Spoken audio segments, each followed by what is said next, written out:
a evolução de um rito e como as igrejas levam as pessoas à perdição. Vou explicar para vocês. Uma vez na América do Norte, essa história eu vi no canal do Slow, tá? Na América do Norte tinha um indígena que ele nasceu com uma mancha vermelha no rosto. Acontece, não tem pessoas que nascem com uma mancha, às vezes uma coisinha ou outra, acontece.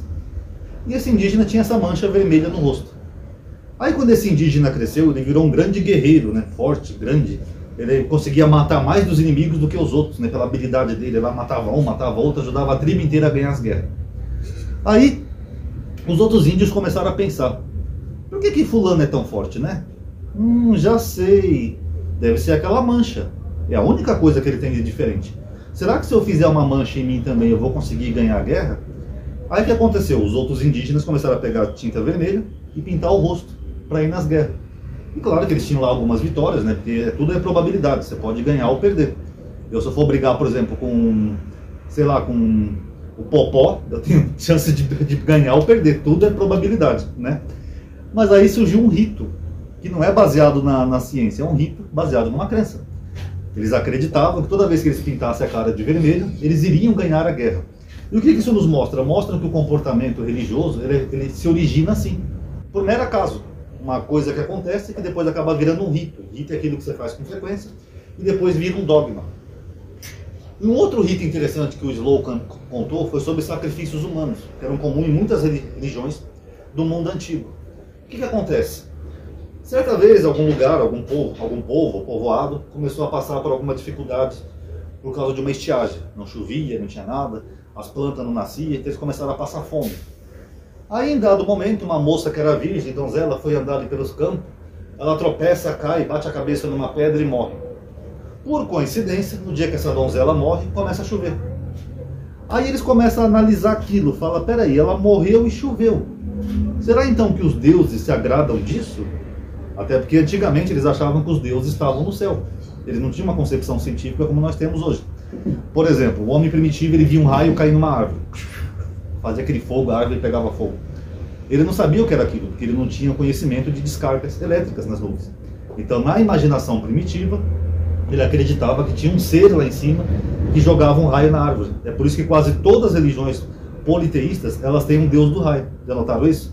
Mesma coisa é o mar. Eles não entendiam porque às vezes o mar ficava agitado, com ondas grandes, com ressacas, destruindo tudo. Eles achavam que tinha um ser ali no mar que estava chacoalhando as águas.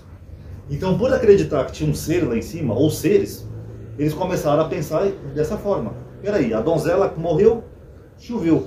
Eu acho que tem um ser lá em cima que gosta disso. Vamos fazer de novo quando tiver com um período de seca? Vamos?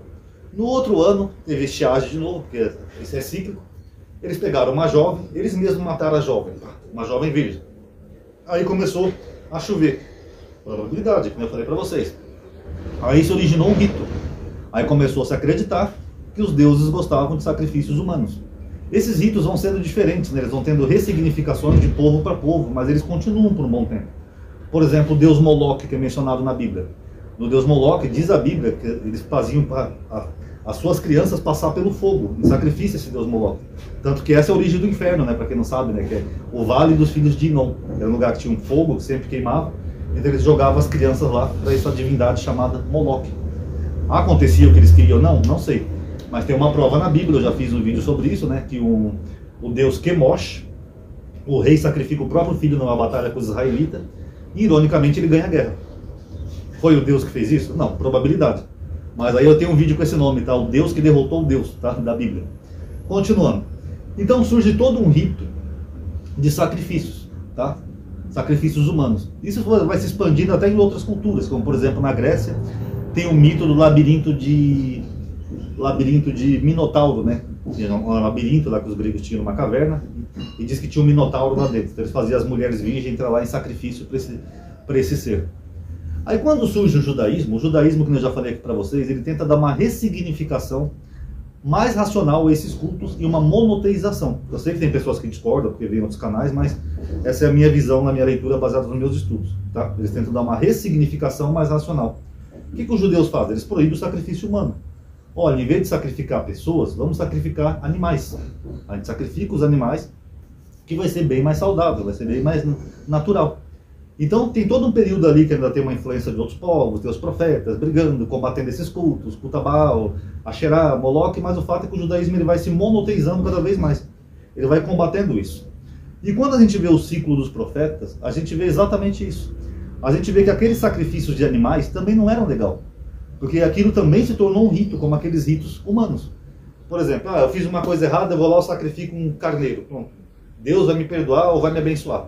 Foi ficando uma coisa banal. Foi ficando uma coisa, como é que eu vou dizer, até irracional, vamos dizer assim, entendeu? Como se tivesse um ser lá em cima que quisesse toda hora sangue. Eu tenho que agradar a Deus, deixa eu pegar meu boi aqui e matar meu boi. Tá. Então, só teve uma mudançazinha, mas foi ficando meio banal. Aí quando surgem os profetas começam a combater isso. Eles começam a combater esses cultos de sacrifícios exagerados de animais. Tem um determinado ponto na Bíblia, cada profeta que vai vindo depois do outro, na ordem cronológica, eles vão combatendo mais. Tem um que fala assim, Amós: acaso me ofereceste sacrifícios 40 anos no deserto, ó Israel? E por que Amós está falando aqui? Ele já estava de saco cheio daquele sacrifício. Isaías fala assim, Jeremias: eu já estou farto dos seus sacrifícios, das suas oblações, das suas luas novas, das suas festas. O que Deus estava dizendo? Já estava de saco cheio de sacrifício. Pô, não quero mais isso, está ficando banal já isso. Vocês não estão fazendo por amor, ou não estão evitando de fazer o mal, vocês estão banalizando. Eu vou ali, eu faço o mal, faço um sacrifício, pronto. Aí quando chega Oséias, que é um profeta mais recente, Oséias já mete logo o dedo na ferida. Eu não quero sacrifício, eu quero misericórdia. Ou seja, chega, não quero sacrifício, eu quero misericórdia. Tanto que é Oséias que fala aquela famosa frase, né, que ele diz assim: eis que Israel ficará muitos dias sem templo, sem reis, sem terafim, sem efode, sem nada. O que ele quer dizer? Que Israel ia perder toda essa parte ritualística. Está na Bíblia. Por quê? Porque não é isso que agrada a Deus. Vocês são meramente rituais. Rituais que já foram ressignificados de culturas que eram mais primitivas e politeístas. Aí quando chega Jesus no Novo Testamento, o que Jesus faz? Ele acaba com isso? Não, ele respalda isso. Ele fala: e se vocês entendessem o que disse o profeta, misericórdia quero, não sacrifício. O que Jesus está dizendo ali? Que para Deus é mais importante você ser misericordioso do que você ser uma pessoa que fica fazendo sacrifício, como aqueles povos faziam para as divindades. Está na Bíblia de qualquer um. Jesus está dizendo isso, independente de quem acredita ou não em Jesus. Eu estou citando o personagem, tá? Eu quero misericórdia, não sacrifício. E aí o que acontece? Com essa expansão gospel no Brasil, eles fizeram exatamente o oposto. Eles começaram a pregar sacrifícios em vez de misericórdia. Tanto que eu fiz um vídeo já sobre isso aqui no canal, né, mostrando que esses sacrifícios, inclusive, é condenado por Deus, né, é suborno. Quando Deus fala assim: eu não levanto ninguém e não aceito suborno de pessoas, tá? Eu já tenho um vídeo sobre isso. Mas as igrejas fazem exatamente o oposto. Elas fazem as pessoas fazerem sacrifícios na esperança de obter algo da divindade. Como, por exemplo, nesses rituais pagãos que eu falei para você. Desde fogueira santa de Israel, o dízimo, que também é um tipo de sacrifício, né? A pessoa sacrifica uma parte do seu salário para a igreja, e vendas de objetos ungidos. Ou seja, elas estão indo na contramão do que tudo aquilo que a Bíblia nos ensinou. Quero misericórdia, não sacrifício. Deus não quer sacrifício nenhum. Deus não é espírito, pessoal. Para que ele vai querer sua casa, seu carro, seu dinheiro? Deus é espírito, mas eles fizeram exatamente o contrário. E qual que é o perigo disso? O perigo disso é que algumas pessoas sacrificam mais do que bens materiais.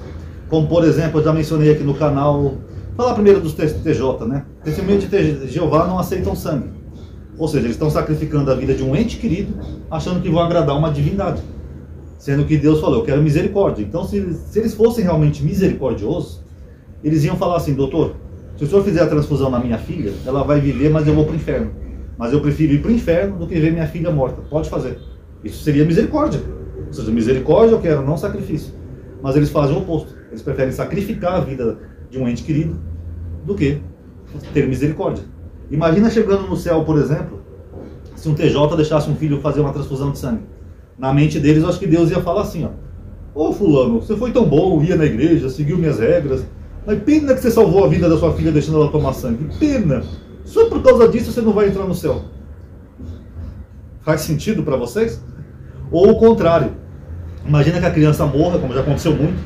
Eu acho que Deus ia falar assim: poxa fulano, vem cá, você tem um lugar especial aqui no céu, viu? Eu vi o seu luto, você sofrendo pela sua filha, chorando, quase entrou no alcoolismo, né? Mas você seguiu minha regra, parabéns. Não faz o menor sentido, pessoal. Outros casos que eu vejo também é a negação da ciência de outros segmentos religiosos cristãos. Que nem, por exemplo, uma vez a Ateia, já contei essa história em vez, tá? Só vou citar porque é o contexto do vídeo.